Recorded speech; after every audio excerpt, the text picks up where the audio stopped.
Hey everyone, welcome to a new series on lifecycle marketing. I have over 10 years of experience in marketing technology, building customer journeys, and having worked with large enterprises and brands in the e commerce space. I wanted to share a few gaps that I've noticed over the years. Brands primarily have their own individual campaigns, promotions, blast emails, push notifications, all sent to their users. They're all sent with different agenda, sent on an ad hoc basis without having too much context. Where things come together is when you're identifying how to communicate to users based on their interaction with your brand. When you're able to nail that, that's when the power of lifecycle marketing kicks in and it drives more personalized and enriching communication experience for users as well. Let's identify some of the gaps. The first one is the user context. On the left side, what you see is a brand that is sending ad hoc weekly campaigns, festival campaigns, flash sales, weekend sales. They have some merit to them, absolutely, but they don't have any user specific context. Has the user recently engaged with your brand? Have they been on the website? Have they been on the app? Any activity that we can trace to? Maybe not.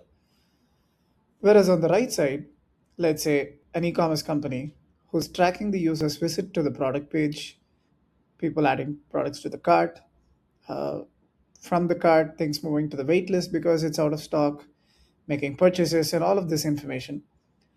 They can use all of this data to trigger user action based journeys. Once a user adds products to the cart, if they haven't made a purchase, they can be sent a notification. Similarly, if a product that has gone out of stock is suddenly restocked, then they can be sent an intimation about that product being back in stock. This user context, this user event based tracking is extremely essential to drive journeys and to drive more personalized communication with users. That's the first gap. Let's move on to the second one, timing. Let's take the abandoned cart example. A user adds to the cart and you wait 12 hours or 10 hours to send the first abandoned cart email, it's already too late. The context for the user has changed. They're probably not interested in the brand anymore or not interested in the product anymore or they bought something else. It's too long. Let's take another example where they're waiting for the first hour, you're sending an abandoned cart email, waiting for 6 hours, sending in the follow up, waiting for 12 hours, and sending another follow up. All three going through to the user as an email. Again, the timing might be working out a little bit in your favor, but you're targeting just one mode of communication. Abandoned cart emails and browse abandonment, they are more personalized, they are more urgency based communications.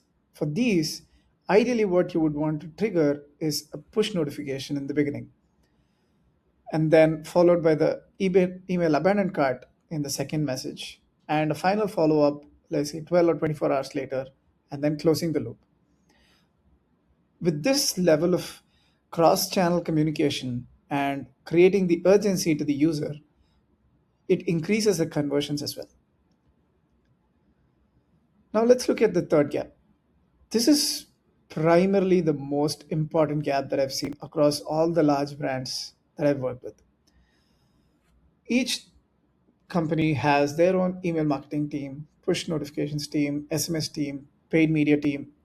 Of course, the structure can be different. Maybe there's a CRM team that does a couple of these, but then there's different product teams, verticals, services teams, etc. Essentially, different teams having different agenda, different KPIs that they need to attack. But if the data for all of these is sitting separately, email data separately, push separately, SMS, ads, and the user data, they're not talking to each other. So what happens is when you're trying to communicate with the user, everyone sends communication at their own frequency, with their own messaging, with their own incentive. the user is bombarded with so much information that they pretty much lose interest. Instead, what is essential is to try and build a unified customer file or customer database. Using that as a centric source of truth, using that to use user attributes, user events, all of that, and then based on that, triggering communication, either via email, push, SMS, paid channels, specific to verticals, etc. That creates a good governance in terms of when and how you're using this data to reach the users.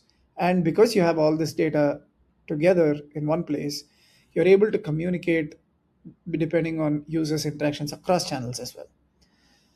These are some of the main gaps that I've seen. Of course, there are a lot more, but having customers tracking their behavior, sending intelligent communications helps you retain the customers.